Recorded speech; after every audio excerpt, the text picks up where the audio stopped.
నన్ను కాదు క్రికెట్ ఆస్ట్రేలియాని అడగండి అని డైరెక్ట్గా ఆన్సర్ ఇచ్చాడు అజింక్య రహానే. దేని గురించి తెలుసా? కెమెరన్ గ్రీన్ బౌలింగ్ గురించి. నిన్న ఎంఐ వర్సెస్ కేకేఆర్ మ్యాచ్ వారు వన్ సైడ్ అయిపోయింది. ఎంఐ అద్భుతంగా బ్యాటింగ్ చేసింది, చేసింగ్ కూడా చేసేసింది.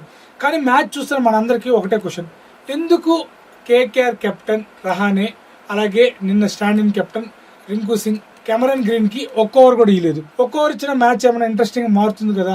అసలు ఏంటి మర్చిపోయారా? అజింక్య రహానేకి అలాగే రింకు సింగ్ కి ఈ మాత్రం కూడా తెలియదా అని చాలా మంది అనుకున్నాం. కానీ పోస్ట్ మ్యాచ్ ప్రెజెంటేషన్ లో అజింక్య రహానేని డైరెక్ట్ గా కామెంటేటర్ కెవిన్ పీటర్సన్ ఈ క్వశ్చన్ అడిగాడు. అడిగిన తర్వాత రహానే ఇది చెప్పాడు, ఇది నన్ను కాదు క్రికెట్ ఆస్ట్రేలియాని అడగండి అని. అసలు క్రికెట్ ఆస్ట్రేలియాకి కెమెరన్ గ్రీన్ కి బౌలింగ్ కి సంబంధం ఏంటి?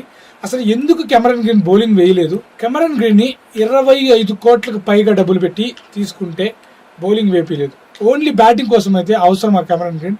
ఆల్రౌండర్ అనే కదా కేకేఆర్ తీసుకుంది. అసలు కండిషన్స్ ఏంటి? క్రికెట్ ఆస్ట్రేలియా అలాగే మిగతా కంట్రీస్ ఇంగ్లాండ్, శ్రీలంక అన్ని కూడా ప్లేయర్స్ కి కండిషన్స్ పెట్టాయి. బట్ ఈ కండిషన్ మటుకు చాలా వర్స్ట్ గా ఉంది. ఫస్ట్ ఆ కండిషన్స్ ఏంటి గురించి మాట్లాడుకున్నాం. ఇప్పుడు స్టార్క్ ఆడట్లేదు, ప్యాట్ కమిన్స్ ఆడట్లేదు, హేజల్వుడ్ ఆడట్లేదు. రీసెంట్ గా ఇషాన్ మలింగా కూడా ఎన్ఓసి వచ్చిన తర్వాత ఆడుతున్నాడు.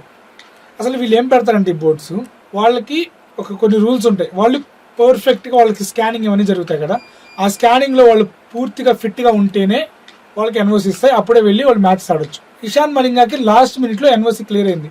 సో తను పూర్తిగా ఫిట్ గా ఉండడం తర్వాతే బౌలింగ్ వేసే ఛాన్స్ వచ్చింది, మ్యాచ్ ఆడే ఛాన్స్ వచ్చింది. ప్యాట్ కమిన్స్ ఇప్పుడు ఇంజురీ ఫ్రీయే, కానీ తను ఇంకా ఫిట్ అవ్వాలి. ఒకవేళ ఇప్పుడు ఫ్రీ అయిన తర్వాత తను కానీ బౌలింగ్ వేసి ఒకవేళ మళ్ళీ ఆ ఇంజురీ కానీ రివర్స్ అయితే క్రికెట్ ఆస్ట్రేలియాకి లాస్. కాబట్టి వాళ్ళు నువ్వు వెయిట్ చేయి ప్యాట్ కమిన్స్ అని క్లియర్ కట్ గా చెప్పారు. అందుకే ప్యాట్ కమిన్స్ కూడా ఆల్రెడీ బౌలింగ్ చేస్తున్నాడు ప్యాట్ కమిన్స్, కానీ మ్యాచ్ కి తగ్గట్టు ఇంకా ఫిట్ గా అవ్వలేదు క్రికెట్ ఆస్ట్రేలియా దృష్టిలో.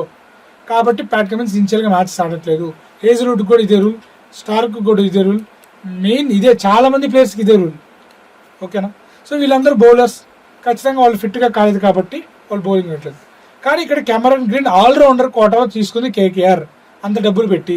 సో ఇక్కడ ఓన్లీ బ్యాటింగ్ వరకు అయితే కెమెరన్ గ్రీన్ ఎందుకు ఇంకో ప్లేయర్ తీసుకుంటారు కదా, అదే అమౌంట్ కెమెరన్ గ్రీన్ పెట్టిన అమౌంట్కి ఇంకొక 2 ప్లేయర్స్ వస్తారు కదా, అది ఖచ్చితంగా కేకేఆర్కి లాసే కదా. ఖచ్చితంగా ఏదైతే cricket boards, England cricket board, Australia cricket board వీళ్ళు పెడుతున్నారు వర్క్ లోడ్ మేనేజ్మెంట్ గురించి. కెమెరన్ గ్రీన్ ఆల్రౌండర్, తోపు ఆల్రౌండర్. ఇప్పుడున్న జనరేషన్లో బ్యాటింగ్ చేయగలడు, బౌలింగ్ చేయగలడు. 3 ఫార్మాట్లు కూడా ఆడుతున్నాడు ఆస్ట్రేలియాకి. కాబట్టి వాళ్ళు ఫ్యూచర్ దృష్ట్యా ఇప్పుడే కెమెరన్ గ్రీన్కి ఎక్కువ, కేకేఆర్కి ఎక్కువ ఆడితే తను మళ్ళీ ఏమైనా ఇంజురీ అయితే వాళ్ళకి రిస్క్ కాబట్టి వద్దన్నారు. ఇంకొకటి ఏంటంటే ఇది కన్ఫర్మ్ కాదు, బట్ కొన్ని సోర్సెస్ ద్వారా చూసిన నేను న్యూస్ ఏంటంటే కెమెరన్ గ్రీన్కి ప్రతి మ్యాచ్ కూడా బౌలింగ్ ఇవ్వకూడదంట. కొన్ని మ్యాచెస్కి ఇవ్వాలి, ఇచ్చిన 1 లేదా 2 ఓవర్స్ మాత్రం ఇవ్వాలి. ఈ 14 మ్యాచెస్ ఆడుతుంది కదా కేకేఆర్, ఆ 14 మ్యాచెస్ కొన్ని మ్యాచెస్ మాత్రం బౌలింగ్ ఇవ్వాలి. ఒకవేళ ఈ మ్యాచ్లో బౌలింగ్ ఇస్తే నెక్స్ట్ మ్యాచ్లో ఇవ్వకూడదు. నిన్న మ్యాచ్లో మీరు చూస్తే మ్యాచ్ వారు వన్ సైడ్ అయిపోయింది. రోహిత్ శర్మ అద్భుతంగా ఆడుతున్నాడు, రికల్టన్ అద్భుతంగా ఆడుతున్నాడు. ఒకవేళ వాళ్ళు అవుట్ అయ్యేటప్పుడు కూడా మ్యాచ్ ఈజీ అయిపోయింది, ముంబై సైడ్ వెళ్ళిపోయింది 221 చేసింగ్ అయినా కూడా. ఇంకా ఆ టైంలో కెమెరన్ గ్రీన్కి బౌలింగ్ ఇచ్చిన యూజ్ ఉండదు, ఆల్రెడీ ముంబై డామినేషన్ అయిపోయింది కాబట్టి రిస్క్ చేయలేదు. అందులో ఇది టోర్నమెంట్లో స్టార్టింగ్ మ్యాచ్ కాబట్టి కేకేఆర్ ఆ రిస్క్ చేసుకోలేదు. కానీ మనం చూసే వాళ్ళకి ఏంటి కెమెరన్ గ్రీన్ కూడా బౌలింగ్ ఇవ్వలేదా, రింకు సింగ్ ఏం కెప్టెను, అజింక్య రహానే ఉండుంటే బాగుండేది, ఒక్క ఓవర్ అని ఇవ్వచ్చు కదా అనుకున్నాము. బట్ ఎట్టా మ్యాచ్ చేజారిపోయింది. బట్ ఈ మ్యాచ్లో ఈ సిచ్యువేషన్లో ఇచ్చే కంటే నెక్స్ట్ మ్యాచ్లో యూజ్ చేసుకుంటే బెటర్ కదా అని ఆలోచించారు వాళ్ళు, కేకేఆర్ కెప్టెన్. కానీ ఒక్క బ్యాటింగ్ కోసం అంటే 10 బాల్ ఆడాడు, 18 రన్స్ చేశాడు. ఓకే, ఇనిషియల్ డక్అవుట్ అయినా no problem, but bowling use చేసుకుందని దేనికి? ఈ వర్క్లోడ్ మేనేజ్మెంట్ అనేది ఆలోచించాలి బోర్డ్స్. ఇంజురీ ఫ్రీ ఉన్నాడు ఇప్పుడు గ్రీన్, అయినా కూడా ఇవ్వకూడదంటే ఇది అసలు యాక్సెప్టబుల్ కాదు. సో ఇది ఫ్రెండ్స్ సంగతి. అజింక్య రహానే చాలా కూల్ అండ్ కామ్గా ఉంటాడు, కానీ ఫ్రెండ్స్ ఆ పోస్ట్ మ్యాచ్ ప్రెజెంటేషన్లో మీరు క్రికెట్ ఆస్ట్రేలియాని అడగండి అన్నాడు డైరెక్ట్గా. నేను షాక్ అయ్యా, ఏంట్రా బాబు ఏంటని.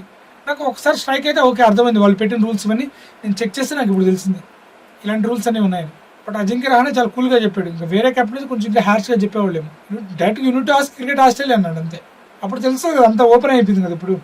బట్ ఒక ఆల్రౌండర్ కేటగిరీలో ఇంత అమౌంట్ పెట్టి తీసుకుంటే ఇంకా బౌలింగ్ సర్వీసెస్ యూజ్ చేసుకుంటే దానికి అది కేకేఆర్ని ఏ టీం అయినా కూడా. బట్ చూడాలి, ఇది మటుకు కేకేఆర్కి పెద్ద లాస్ అవుతుంది. అందులో వాళ్ళకి Harshit Rana injury, Akashdeep injury, Maheesha Pathirana injury ఉన్నాడు. సో ఇంకా వాళ్ళు బౌలింగ్ వీక్ ఉంది. ఇలాంటప్పుడు కెమెరన్ గ్రీన్ బ్యాటింగ్ అవసరం లేదు, బౌలర్గా కానీ ప్రూవ్ చేసుకున్నా చాలు. అట్లీస్ట్ ఒక 2 to 3 ఓవర్స్ బెటర్గా వేస్తే సరిపోతుంది కదా. బట్ ఇప్పుడు ఆస్ట్రేలియా బోర్డు పెట్టిన రూల్స్ అలా ఉన్నాయి. సో అదే రూల్స్ని దృష్ట్యా ఐసీసీ కూడా త్వరలో ఖచ్చితంగా పెడుతుంది. సో ఈ ప్లేయర్ ఇంతవరకు అవైలబుల్గా ఉంటాడు అని చెప్పి ఐపీఎల్ ఫ్రాంచైజీకి క్లియర్ కట్గా ఇచ్చేస్తే అప్పుడు ఫ్రాంచైజీ కూడా అదే చేస్తాయి కదా, రిస్క్ చేయవు. ఆ ప్లేయర్కి ఎంతవరకు పెట్టాలో అంత రేటు వరకు పెట్టుకుంటే. ఇంతకుముందు కూడా మనం చూసాం, హ్యారీ బ్రూక్ వస్తాడు ఆక్షన్లోకి, ఎంతో కొంత తక్కువ అమౌంట్కి వెళ్తాడు. తక్కువ అమౌంట్కి వెళ్ళిన తర్వాత మా నాన్నమ్మ చనిపోయింది, నాకు బాధగా ఉంది, నేను ఆడలేను, ఇంగ్లాండ్ క్రికెట్కి ఆడాలంటాడు. కొంతమంది స్టార్క్ వీళ్ళు కమిన్స్ వీళ్ళు ఏం చేస్తారంటే మినీ యాక్షన్లోకి వస్తారు. మినీ యాక్షన్లో ఎక్కువ రేట్ వస్తుంది కాబట్టి మినీ యాక్షన్లోకి వస్తే ఆ ప్లేయర్కి మాక్సిమం 18 కోట్లే, అంటే ఇండియన్ ప్లేయర్ ఏదైతే అమౌంట్ ఉంటుందో ఆ అమౌంట్కే ఇస్తాము అని చెప్పి. ఇప్పుడు కెమెరాన్ గ్రీన్కి 18 కోట్లే వెళ్తాయి, ఆ ఎక్స్ట్రా అమౌంట్ బీసీఏ వెల్ఫేర్కి వెళ్తుంది. సో ఎవరైతే యంగ్ ప్లేయర్స్ ఉంటారో డొమెస్టిక్ ప్లేయర్స్ వాళ్ళ గ్రోత్ కోసం యూజ్ చేస్తారు అమౌంట్, ఆ రూల్ పెట్టింది. అలాగే ఇప్పుడు డకెట్ కూడా అదే వెళ్ళిపోయాడు ఈ సీజన్ మధ్యలో. సో ఆ 3 years బ్యాన్ పెట్టారు. సో ఇలాంటి రూల్లో ఖచ్చితంగా ఈ ఎన్ఓసీకి సంబంధించి కొత్తగా రూల్ వస్తుంది మేబీ నెక్స్ట్ ఇయర్ రాబోయే మెగా యాక్షన్ అప్పటికి వచ్చేస్తుంది. సో దీని గురించి మీరేమంటారు అనేది ఖచ్చితంగా కేకేఆర్కి లాసే కదా, ఏమంటారు మీ ఒపీనియన్ ఏంటనేది కామెంట్లో తెలియజేయండి. కరెక్టా కాదంతే. వీడియో లైక్ చేయండి, ఛానల్ని సబ్స్క్రైబ్ చేసుకోండి. మరొక మంచి వీడియోలు కలుస్తాను, అంతవరకు ఉంటాను. Bye, thanks.